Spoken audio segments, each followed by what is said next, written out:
Well, thank y'all very much for coming out and staying out this late. There we go. Recording is started. Ladies and gentlemen, thank you very much for coming out today. My name is Kirk Evans. I am a Principal Premier Field Engineer for Microsoft. In the previous session for SharePoint and Office, Keenan talked a little bit about just the introductory materials about building apps and understanding some things about Napa and the developer tools. This is going to focus much more on the internals of how authentication works with this new app model. So we're going to take a look at a number of different scenarios with apps in SharePoint. Again, my name is Kirk Evans. I'm a principal PFE. PFE at Microsoft is part of our global support organization. And what's really cool about this job is that I get to work with some of the largest and most complex implementations of SharePoint around the world with some of our largest customers. So the Premier Field Engineering is kind of like a service organization that you can work with. And I also recently attained a Microsoft Certified Master certification, which is one of the thank you very much, thank you. I was not soliciting applause on that one, but they're greatly appreciated. It was a little bit of hard work. Also, one of the things I wanted to point out on the slide, though, is the last 2 points at the very end of the slide. My Twitter is @KAEvans. The A it's my middle name, Alan. I don't know why I ever used that in the first place. I used to joke that was my maiden name. It's KAEvans is my Twitter alias, and the hashtag is BLDWIN. So if you use those, then we'll be able to follow conversation. I'll be able to reply after. So if you have questions, you can ask questions at the very end of the session by stepping up to the microphones, or you can start to tweet them, and after the session today, I'll answer and reply to tweets online as well. With that, our agenda is all about establishing trust. I thought this picture was so appropriate. I can't think of anything that requires more trust than a razor at your throat. So we're going to talk about establishing trust, and then we're going to talk about the types of app authentication, because what we're going to see is the apps are separately authenticated from the users themselves. So we're going to look and see how this new app authentication model actually works. We're going to take a deep dive into how OAuth works. And then we're going to wrap up with a couple of really cool demonstrations about app authorization, how you can provide permissions to apps, as well as how you can dynamically request those on the fly. So with that, let's take a closer look at establishing trust. I have this slide. I've told this story a number of times. And as I've told this story, and by the way, they asked me politely not to wear the hat into the session. I usually wear the Georgia hat. I didn't wear it into the session. So I feel a little more comfortable with the hat, sorry. So this is me, and as I've told this story a number of times, people have said that doesn't quite look like me. Well, that's really me. And I changed the picture to look like me a little more. So I use this site, this really great service, which is SkyDrive. And as I use SkyDrive, I can use it with my Windows Phone, my Windows 8, my Surface, and I can post pictures to it and interact with it. I can tag, comment, and delete, and all kinds of neat stuff with SkyDrive. And to access that service, I have a set of credentials that I use. I have a different service that I also use, Contoso Photo. And Contoso Photo, it will allow me to do interesting things with pictures such as Lightbox. I can order prints. I can do some other really neat stuff with Contoso Photo. I have a different set of credentials for that service.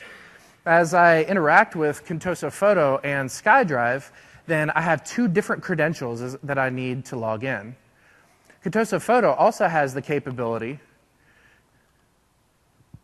to access SkyDrive and access the photos that are on SkyDrive. So we're not really talking anything about SharePoint yet. We'll get there. I wanted to remove SharePoint out of the picture so we can understand the problem space. So Contoso Photo can access SkyDrive, but the big question mark there is, what credential is it going to use to access my photos? So one way we could solve that problem is I can just simply give my credentials to Contoso Photo.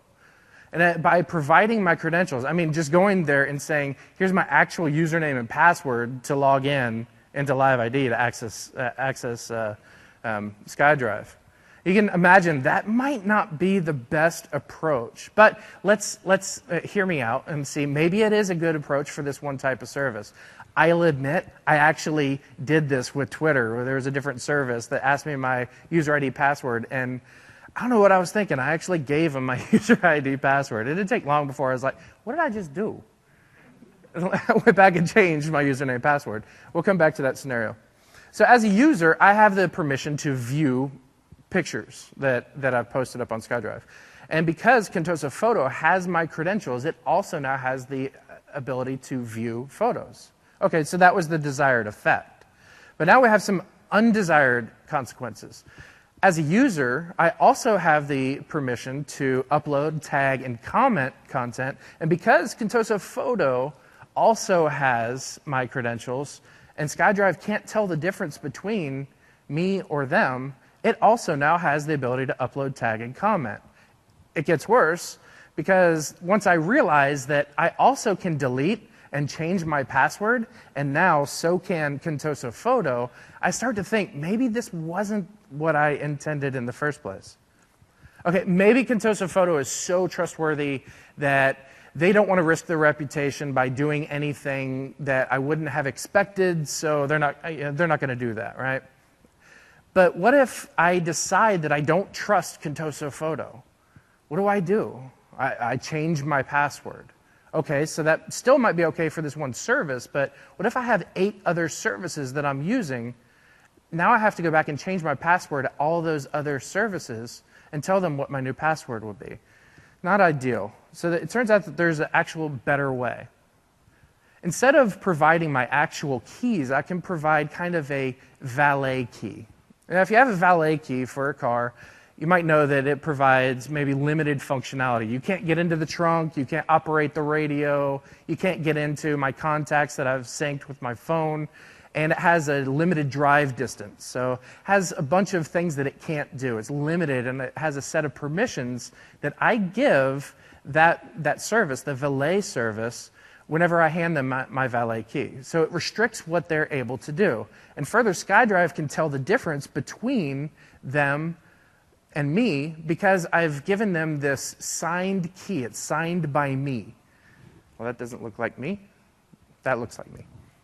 So I've signed this key, and I've provided that. So now we can separate what Contoso Photo can do versus what I can do. So now I can say that Contoso Photo is only allowed to view, and then that's the intention that I had for interacting with this service. Further, we can do other interesting things like add an expiry. So now I can say that Contoso Photo can view, but only during this time period at which their access will expire. So if they try to do anything else other than view, and outside that time window that I've granted them permission, they're going to get an unauthorized exception. We showed this slide in the previous session. I'll go through it very quickly. In the past, what we used to do is we'd actually install our code to SharePoint. In SharePoint 2007, that was the extensibility model. So our code would run. That's what that black circle spinny thing means, is the code running on SharePoint. It runs in process with W3WP or OWS timer. If your code misbehaves, it can actually crash the app pool. And this would be bad because that could make the SharePoint farm unresponsive.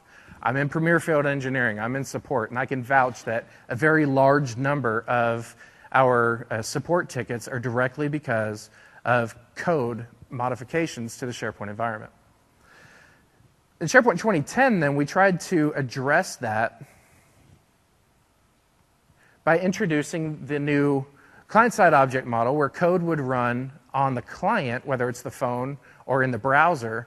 And then also we had this new sandbox process. And the sandbox allowed code to run in a different process from W3WP or OWS timer, which reduced the capability of the damage that it could possibly do to the farm. Okay, so that kind of meets the need, except it was so limited. There's so few things you could actually do with this thing. Name your favorite .NET thing that you'd want to do. Reflection, HTTP web requests. I heard somebody call one out over here. Pretty much anything you want to do, you couldn't really do inside the sandbox. So limited adoption of the sandbox from a lot of devs. So in SharePoint 2013, we took a hard look at what do we actually try to accomplish. And now what we've done is we've enabled that the code can run in the client, in the browser, or on the phone, or it can also run on a different server. And this was something that we didn't really enable in the previous versions because the code that used client-side object model had to authenticate as an actual SharePoint user. Well, now what we've done is we've extended that channel, that pipeline between the communication stack, the client-side object model, a RESTful API that allows us to be able to separately authenticate the app from the user. And since we can now differentiate between the app and the user, that means we can now access from environments that don't share domain credentials at all. We can access SharePoint data from a machine that is not on the same domain as SharePoint. Let me make this just flat out clear. We can access data from a machine that's not running any Windows stuff at all. Now, we hope that you will. God forbid you're using LAMP. But if you are, if that's your platform of choice, you can still use it to build great experiences and interact with SharePoint data. Bless you.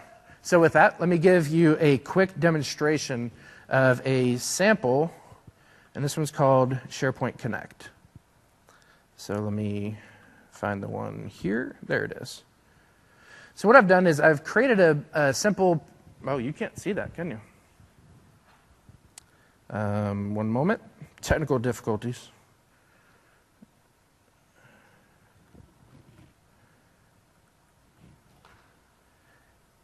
Switching on the fly. Nothing could go wrong, right? Okay, so this is a simple app that we've written. It is a provider-hosted app. Saw enough hands raised that people have had some exposure to the app model. So this app really has nothing in it. Let me log in real quick. So this app really has nothing in it other than it has the app manifest and it has an image for the app. So there's the app manifest. And you can see that it has some information here, such as has the title of the app, has the name, has the version, and then it points to the icon for the app. There's the icon for the app itself, nice blue square. So there's not much to the app manifest itself. Over here is an ASP.NET web project that will communicate to SharePoint. And this is where the actual logic is running, and this does not get installed on the SharePoint server.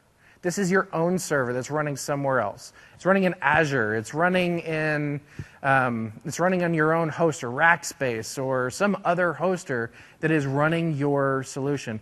This could also be behind the firewall. You could use the same type of model. You can run your app on your own server that communicates to SharePoint remotely.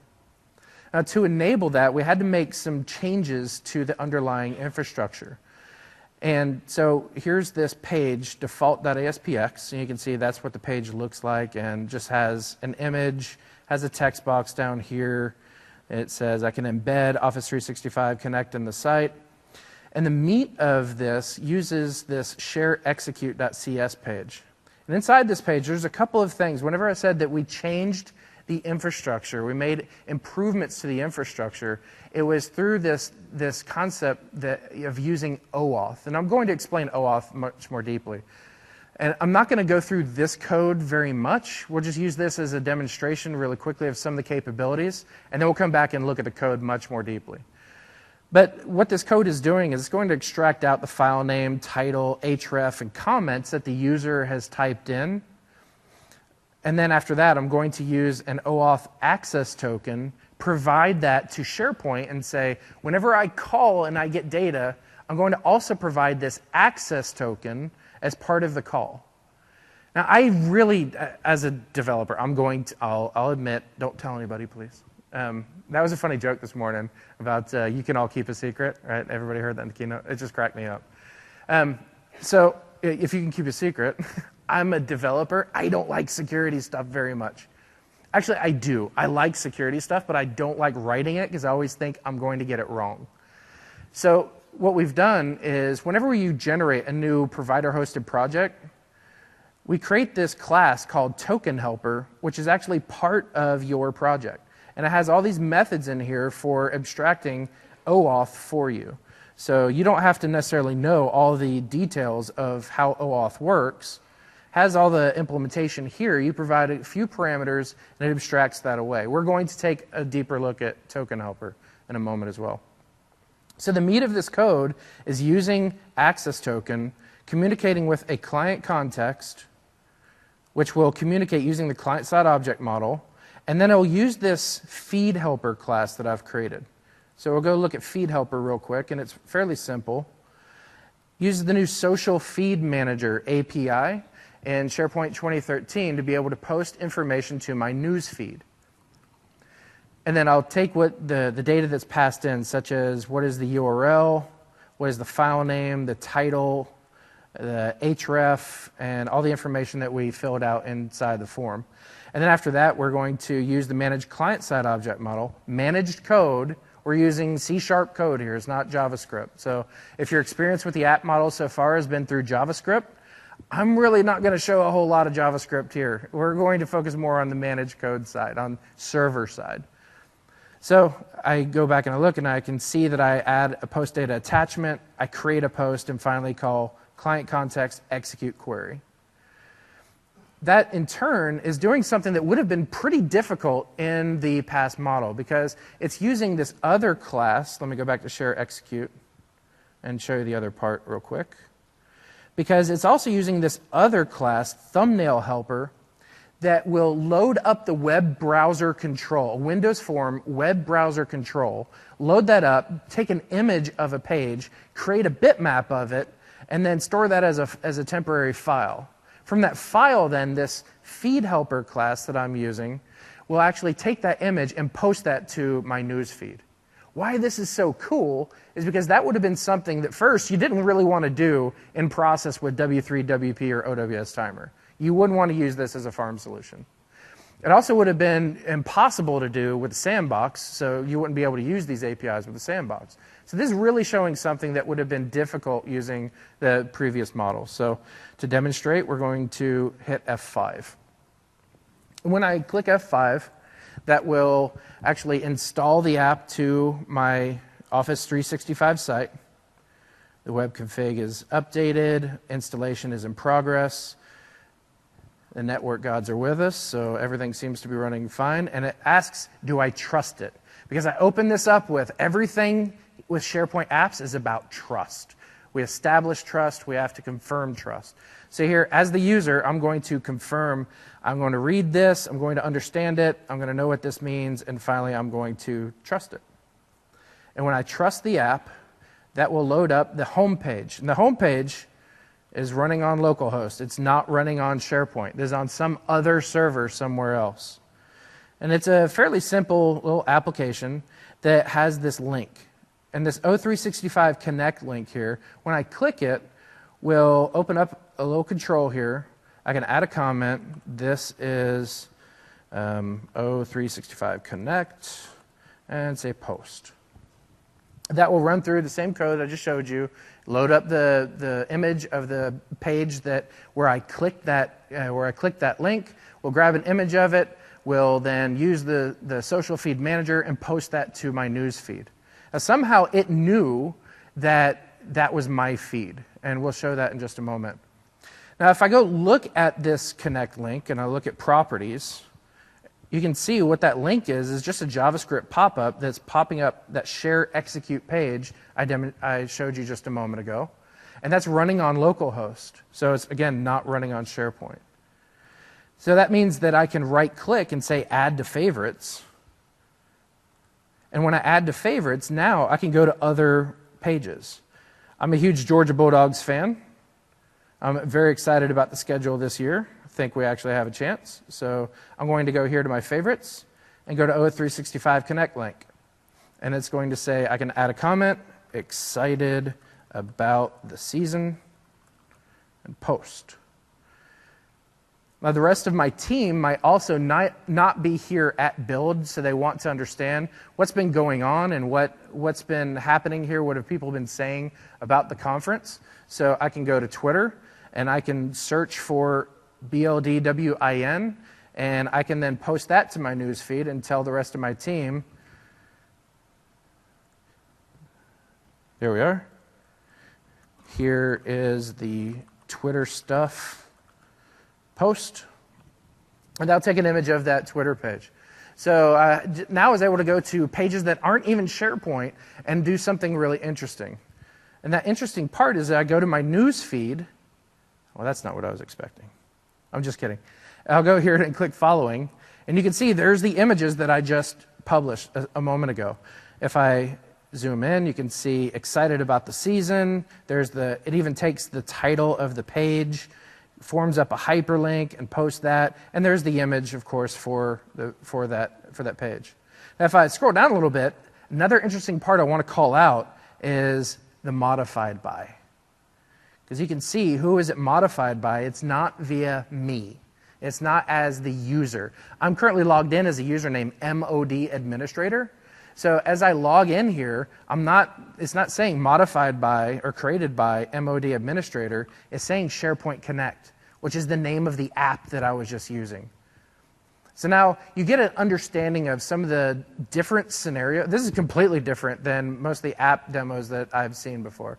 So let's go back and now take a look and see some of the different pieces, parts that made that possible. But to do that, we're going to need to understand OAuth. So let's take a look at the types of app authentication that makes all this possible. There's a couple of different concepts. The first one is the fact that we uniquely identify the user. You just saw that we did not write the created by as the username. It was the app. That means the app has an identity. The app has an identity, and the identity is called a principal. So the app has a principal, and there's a couple of different types of principals, but if you squint, there's actually really only kind of 2 / maybe 3. The first one is called an internal app principal. An internal app principal is the one that you create whenever you create a SharePoint hosted app. When you create a SharePoint hosted app, you don't have to really mess with any of this principal stuff. No OAuth, no token helper. You just file new SharePoint hosted app, hit F5, it just works. That's because it's using the internal permission. And when you use the internal permission, the internal principal, then we take care of the authentication part for you. So you'll store all of your content in this thing called the app web. And in the previous session, they talked about what is the app web and a little bit more about that. And they demonstrated a SharePoint hosted app. So all of your content and logic and JavaScript and images and everything are in this app web, no server-side code. So we have this app web then that communicates through the browser using JavaScript to be able to communicate back and forth from the browser to SharePoint. We also have a variation of the app principal, the internal app principal, that uses an attribute called allowed remote host URL. And what this is useful for is using the cross-domain library. And the cross-domain library would take a page from the SharePoint web and then embed it as an iframe into your app, into your actual local host. So we'll iframe something into your app and your web page, and then use the JavaScript post message API to communicate, avoiding cross-domain issues. So what that would look like then is we'd use the cross-domain library to communicate from the browser, directly from the browser back to the app web. But the thing to note, and that's different here, is that there's a different server running this, that the content is from a different server in a different domain. It's not in the SharePoint app web. Now finally, this is the one that we're going to talk about for the remainder of the session, and this is the remote web application. Remote web application, and if you've happened to see auto-provisioned or auto-hosted apps, they look nearly identical except for deployment time. So remote web application says that I'm actually talking to a remote web application, and I'm going to need a few more things here, a few more OAuth things. So what we're going to do is we're going to secure the APIs using OAuth, which will allow me to authenticate and authorize the app endpoints so that we know what the app is allowed to do. So we can separate user authentication from app authentication. So to understand that a little bit more, there's actually two different types of app authentication. This one called app plus user, and another one that's called app only. And this can be a little weird to look at first, and there's a lot of lines and a lot of boxes on this slide. Bear with me for a moment, because I'm actually going to go through this kind of quickly, and then we'll go to a demo that shows how each one of these stages actually worked. So the first one is when we look at the HTTP request that's coming in, SharePoint's going to determine were user credentials provided as part of the authentication, right? As part of the payload were user credentials provided. If so, we're going to check to see, are we in this SharePoint app web? And if we are not in an app web, then we're going to set the user-only context. Nothing really to look at here. This is the same way SharePoint has always worked. We just added one new question: are you in an app web? Now, if we take a look at the yes condition, if we are in an app web, we're going to set this thing called the user plus app context. If user credentials are not provided, we have a couple of things we'll need to look at. First, if user credentials aren't provided, then we're going to check to see, was an app token provided? And if not, well, this is how SharePoint has always worked. If you don't provide user credentials, then you're anonymous. But there's this other new little thing in the middle. And this is the new app part, the new part that apps implemented, is we're going to check to see, was an app token provided? And if so, does it include user information? This is exactly how we can go from the LAMP stack to communicate to a SharePoint server by using a token which passes user information as part of the token.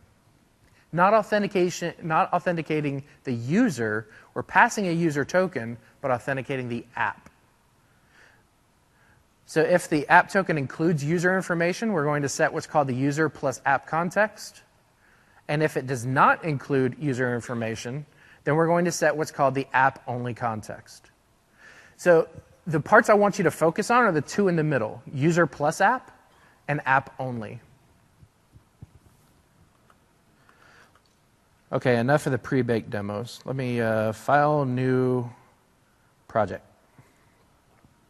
App for SharePoint 2013, and I'm going to call this my app auth demo. And it asks me what is the name. I could provide a URL for debugging, which will be my Office 365 site. And then the type that I'll choose will be provider hosted. Choose next. And then I have a choice. Do I want to use a client secret, which requires a SharePoint farm connected to Azure ACS, Access Control Services? This is what I'll be using for the remainder of the demo, which requires that your SharePoint farm has a connection to Azure ACS. And Azure ACS will be the one providing these OAuth tokens. If you are behind a firewall and don't have a connection to Azure ACS, which is the default when you install on-premises or at a host or somewhere, then there is an option that you can configure a lot of the same type of communication using a certificate. But we're going to use the client secret, which is the default, using OAuth. And when I create this new project, it creates two projects for me. There's the app project that contains the app manifest and an image, and then there's an ASP.NET Web Forms application. The ASP.NET Web Forms application is just an ASP.NET Web Forms application. There's nothing really special about it. We added a few things to it. We added some references, and we also added this other class here, tokenhelper.cs. And I showed you before, token helper really is about all these methods that make it a little bit easier for me to work with OAuth. So now I'm going to scroll back up. Now, even though I created a provider-hosted app, I can still add content into the app itself. So I'm going to say add a new item, and I'll add in a list, and I'll call this custom list. And I'll be as bland as I can. I'll create a non-customizable custom list and choose finish. And what that'll do is that'll create this list instance. We'll deploy it to the SharePoint app web. So all of that will be deployed here. So now we can minimize that. There's really not much to the app project. Let's go back here to the ASP.NET Web project. If we go into Pages, there's default.aspx. And inside the code behind, you can see that it's already generated some sample code for me. By the way, can everybody see that in the cheap seats? Yes? All right, everybody's nodding. See thumbs. This is good. I hit the font for once. This is awesome. All right, so we use the token helper. Token helper will look in the request and get the context token from the request. If you're interested and want to see how does that actually work, well, we can go back and say go to definition. Because token helper is generated as part of your project, you have all the source code, then you'll see that it's looking inside the request form or query string, looking for these names: app context token, access token, or SP app token. Typically, with provider-hosted apps, this is what's passed to you as SP app token. So this is the boilerplate code, and it doesn't really do anything interesting after that. It uses this token helper get client context, using that context token, pointing to the host web URL, and passing in the context token. And after that, it just uses a client-side object model to get the web's title. So now, let's try something different. I want to insert a snippet here. I apologize for using snippets, but you don't want to see me fumbling around typing this in front of a live audience and on a recording. So what we'll do here is we'll use token helper, and we have this method, get context token from request. I just showed you that one a moment ago. Looks in the request and looks for this context token, which is really a base64 encoded string. Then from there, we'll form up this strongly typed object called SharePoint context token by using token helper read and validate context token. So it'll get that context token, and then it'll read and validate according to some secret data that I have called the client secret. So it'll use that to read and validate and then form this strongly typed SharePoint context token. And from there, what I can do is I want to add some items to a list. So I'll insert a snippet real quick, my code snippet, and I'll use create list. There's not much here other than I call token helper get client context, passing in an access token. So given an access token, I can now access that list that I just created a moment ago. But here's the gap. Where do I get the access token from? Thank you for asking. That's a great question. So let me go down and show you where you get that from. I just created this strongly typed SharePoint context token object. Well, now I can, because you'll have this snippet, I'm just kidding, we'll do the app and user access token. When you use this method, get access token, what it does is it actually creates that app token with user information. This is app plus user. Then I form up some other information here, the SharePoint context token, the appweb.authority, then I access the access token property. Given that access token, now I can call that create list item, pass in the access token, and give it the title of the list item that I want to create. Now, what that does is we're going to walk through the permissions, but that requires that the current user has permission to write to the list. Well, in this case, the user does, because the user accessing it has full permissions on the list, but we'll see what happens when they don't. But for right now, we're going to see that we're just looking at the different types of authentication. So this one's app and user. Now, what if we want to do this with app only? With app only, then, you would use a slightly different version of the same thing, where I would go in and say app only. When I use this app only, what I'll do is I'll call token helper, and it has a method explicitly to say get app only access token. And that will create a token that does not include user information. That means whatever the app can do is exactly what the app can do. So we'll expand on that in just a moment. So then we pass in the SharePoint context token. We provide the target principal name that we want to access, the app web authority, and then SharePoint context token, its realm. We access the access token property and then pass that to our create list item method. And then finally, we're going to call response.write, and we'll just say, here's the URL to the list that you're just working with. Now, there's one problem, though. This get app only access token method, this guy right here, you can't just do this. You can't just add it to your code and it just works. There's actually a permission that you have to request ahead of time that an administrator, whenever you're installing the app, would look at it and say, do I want to do this? And they're going to need to be able to trust your app to be able to do that. In order for you to do that, you need to go into the app manifest up here. I'll minimize lots of this stuff. And here's the app manifest. That is an ugly title. Now it's just Spanish. My app auth demo. There we go. And I will go back here to that manifest, and we can go on the permissions tab.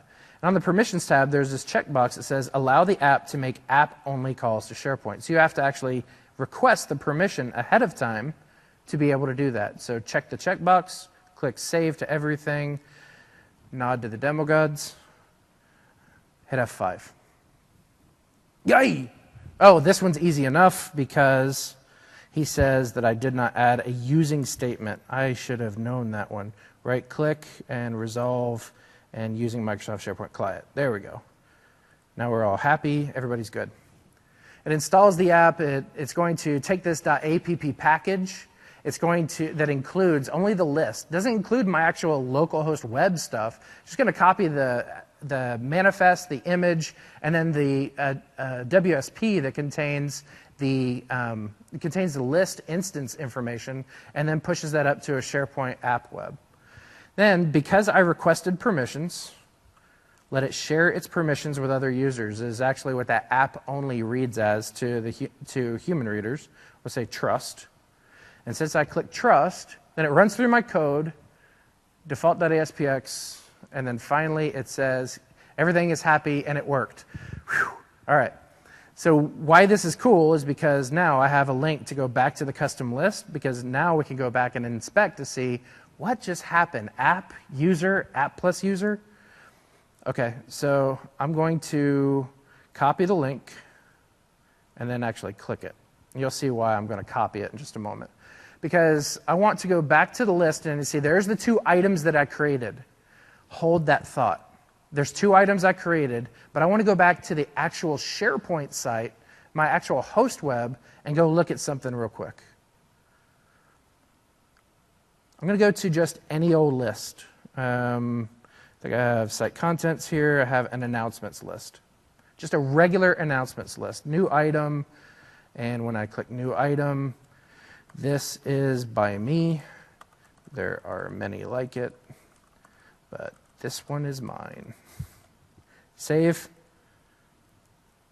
And now if I view this, view the item, is just as you have always seen. Created at the time by MOD administrator, modified by MOD administrator. That's the user's name, right? So this is the user-only context that was in that previous slide. Now let me go back to that list that I was just pointing at. Here are the 2 items that my app created. I'm going to create a new item myself. This one is also by me. And save. Remember how I said, were user credentials provided? No. Well, does it contain an app token? Yes. Or wait, let's back up. It says, were user credentials provided? Yes. And are you inside an app web? Yes, I'm inside an app web. Immediately, according to the previous slide, I said we're going to set the app plus user context. So then if I go view the item, and we verify this, takes a moment. Oh, we see something slightly different. Because now instead of created by or modified by just the user, now we see this new on behalf of.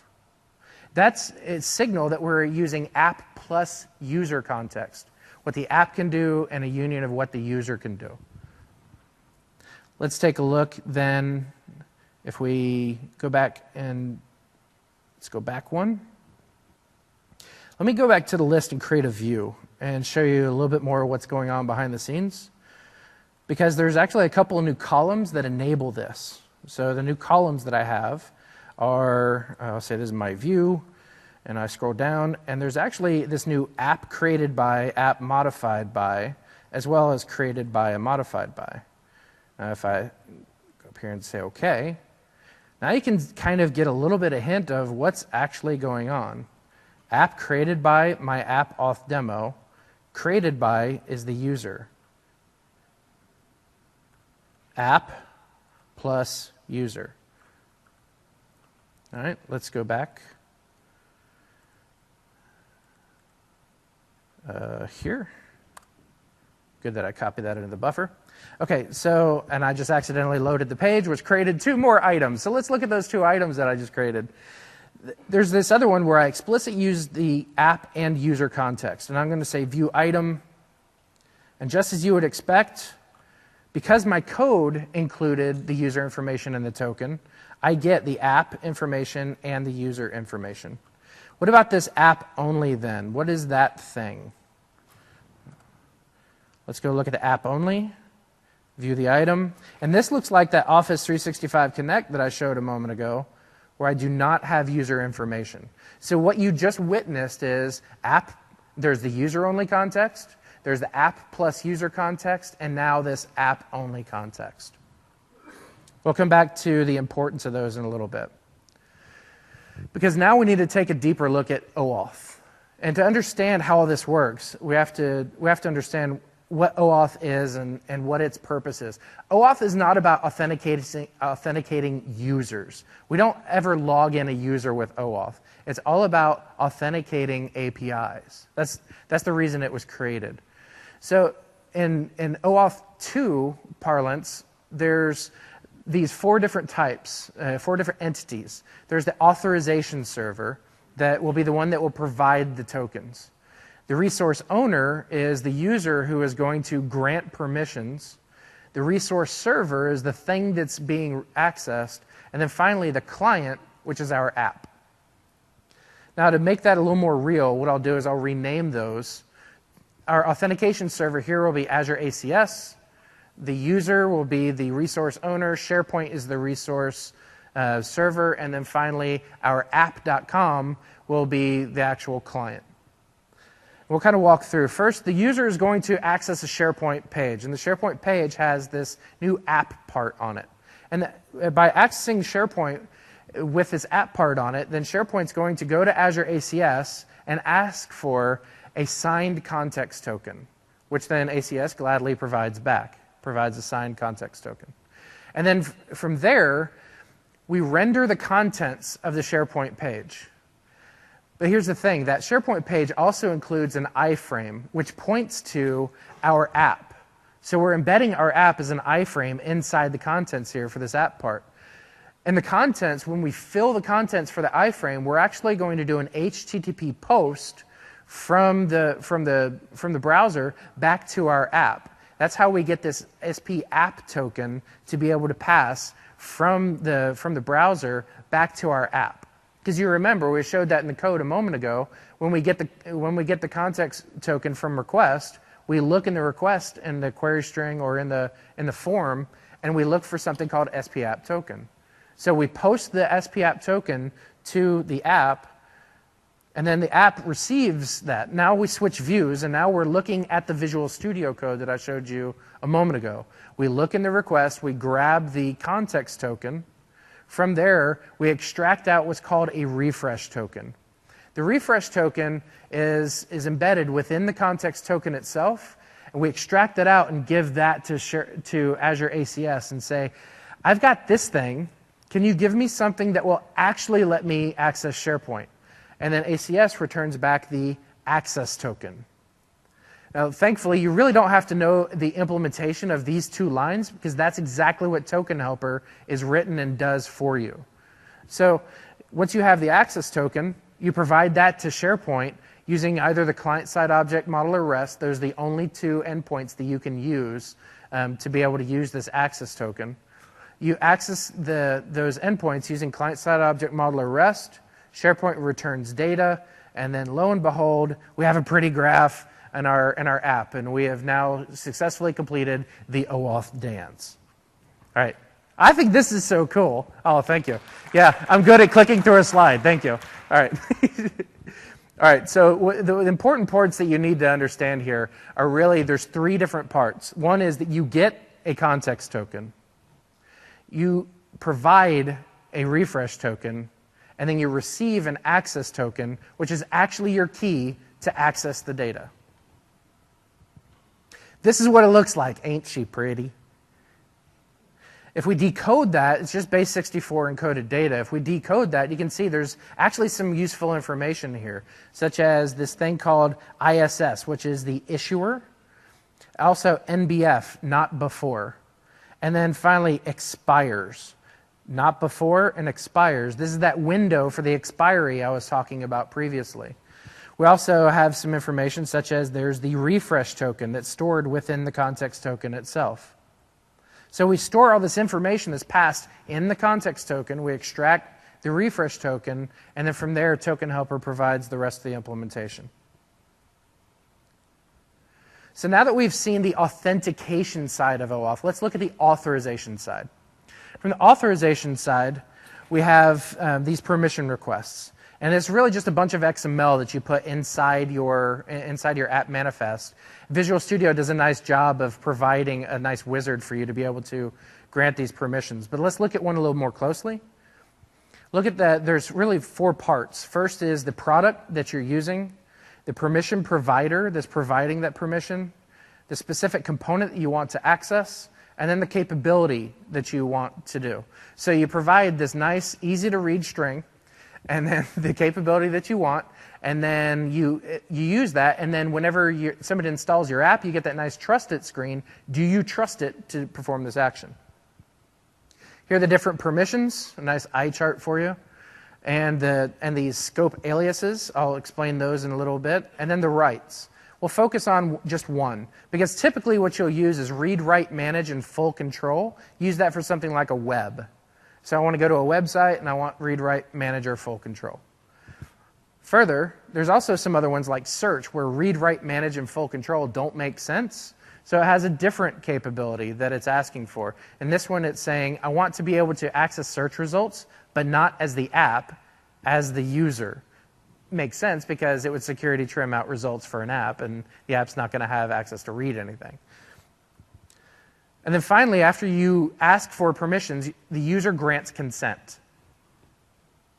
So let's take a look at permissions real quick.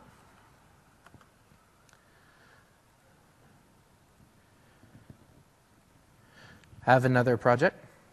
In this project, what we'll do is we'll go into the app manifest really quick, look at the permissions, and I'm going to delete these permissions. This app currently has no permissions at all. I have not granted anything for it. And then the implementation, if I go back to default.aspx, I have a couple of methods here. The first one is going to say, get the host web title and list titles. And after that, I'll use Token Helper. I will get the client context with context token. I will then use the manage client-side object model to get the website title. And then I'll iterate through all of the lists. And then I'll add that to this little collection here, and then finally just data bind it. There's really not much going on here. So we're just going to data bind the names of the lists and spit out the title. I also have the ability to use that app and user context to be able to use this get client context with context token, and then get list items. Get list items is a method that uses the manage client-side object model that just uses camel query and queries some information, does the same thing. Stores it inside a list, and then from there, we're going to data bind to a grid. Okay, let's take a look at that really quick. And while that works, I'm also going to open up in private browsing. And I'm going to go to my home. And I'm going to log in as a different user. This guy only has read permission, does not have write permission, doesn't have really permission to do anything. He can't install apps or anything. He's just a read-only user. This other user is the administrator for the tenant. So, of course, they can install apps, and it'll be fine for them. We install the app, communicates with SharePoint. It says, we're fine. But wait a minute. I didn't request any apps or any permissions, yet I get the trust it screen. And it says, let it access basic information about the site and about the users of the site. But I explicitly deleted all of the permissions out of the app manifest. Let's click trust it and see what happens. So I click trust it, and this is my beautiful app. And my beautiful app will test a couple of our theories. First, I have some code that wants to get the website's title and get the names of all of the lists that are in that web. Show of hands really quick. Will this work? Yes? Anybody scared to raise their hand? All right, let me show. Let's see what happens.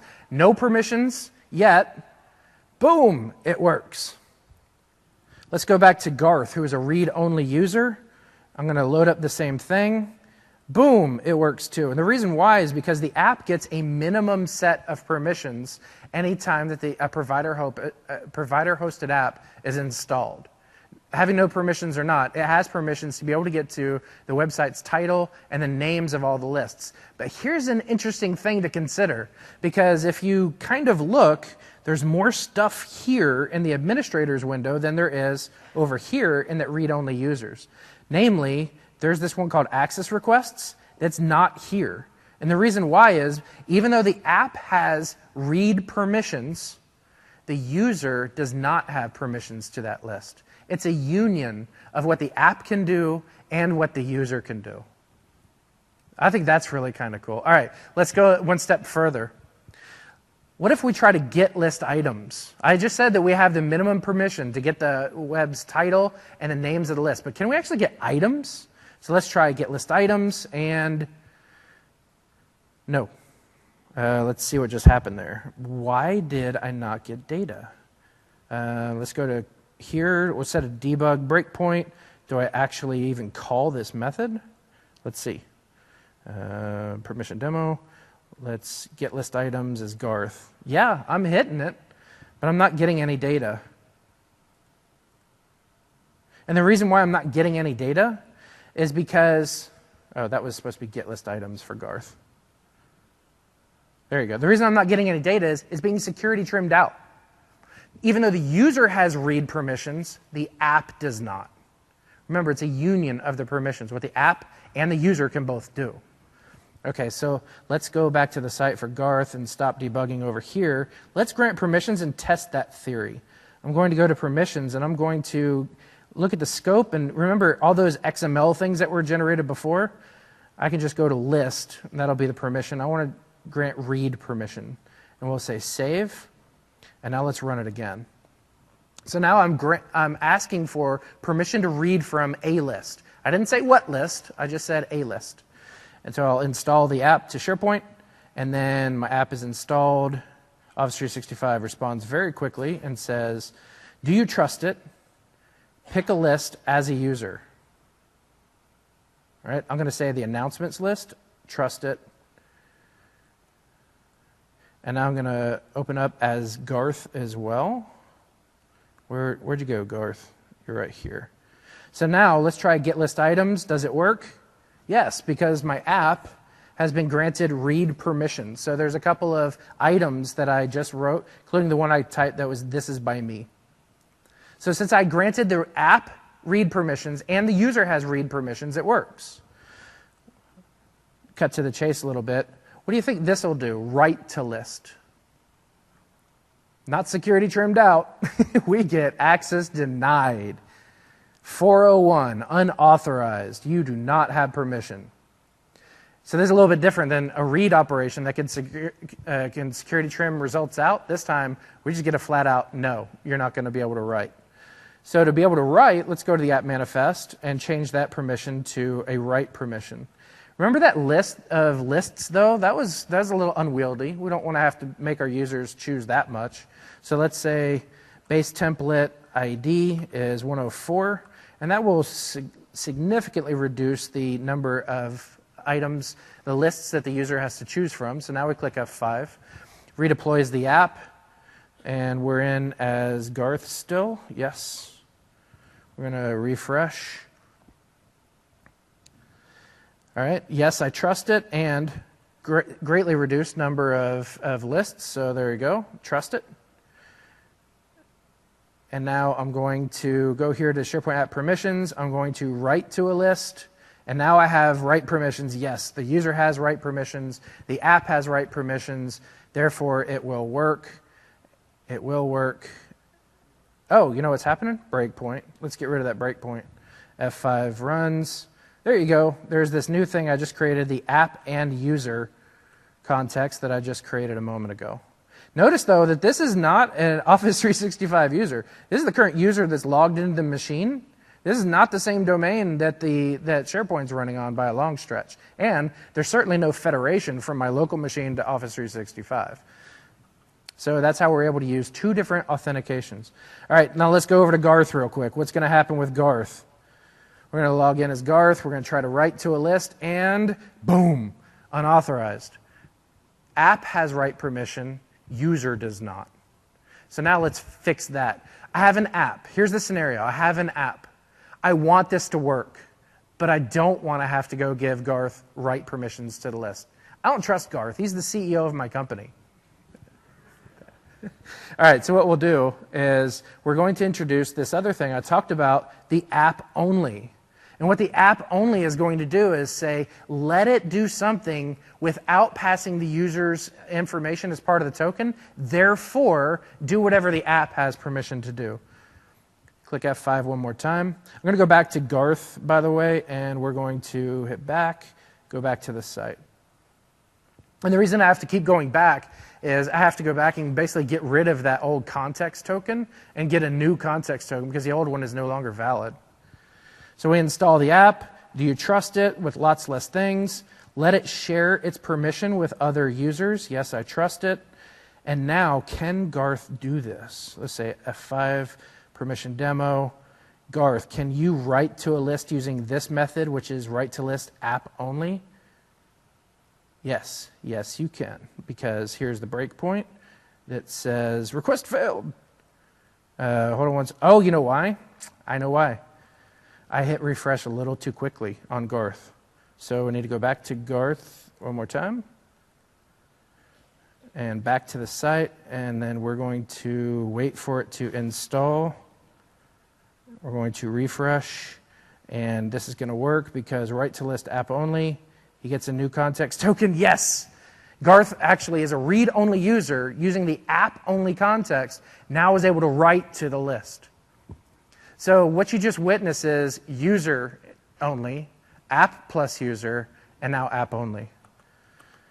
There's another really cool part of this whole OAuth dance, which is the ability for me to have a website that a user can go to without installing an app first, can go to it and just fill in the URL for their Office 365 site, and then my app can request permissions on the fly to their site.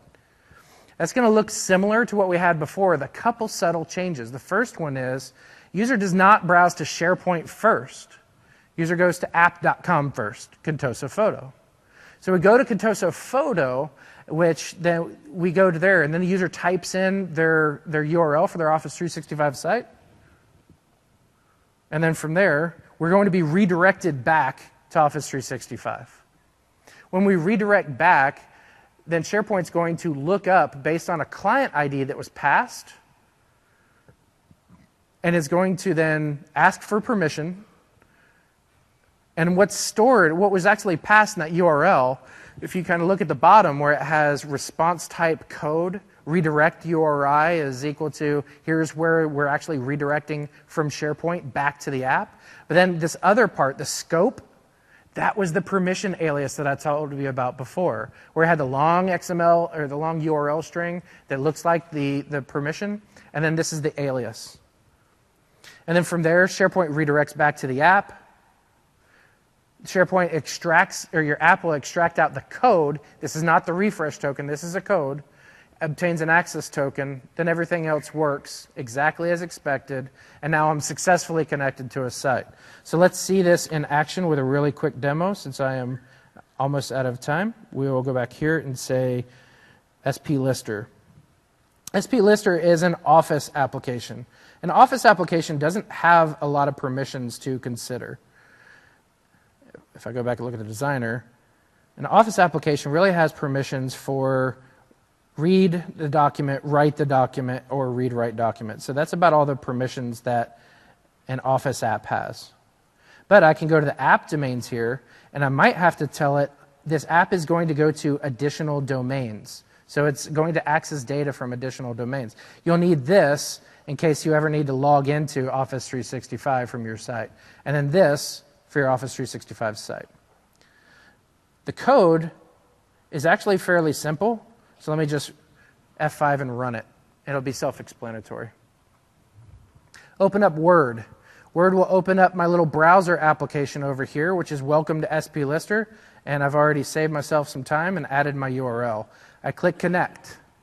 That will then do the same thing I showed you a moment ago, which will then redirect to Office 365. It looks up the client ID.